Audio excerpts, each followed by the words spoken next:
Pak, terkait PDIP Pak yang meminta kepada kepala daerah yang dari PDIP untuk menunda ikut retret, gimana Pak pendapatnya? Ini kan urusan kepemerintahan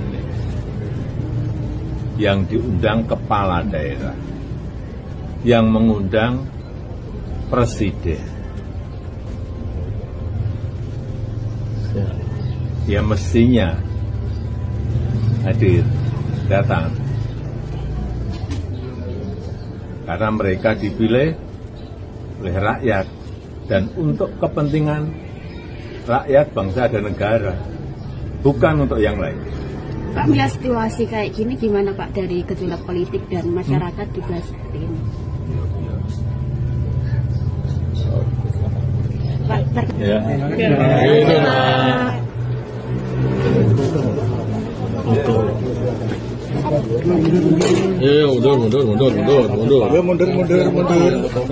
mundur.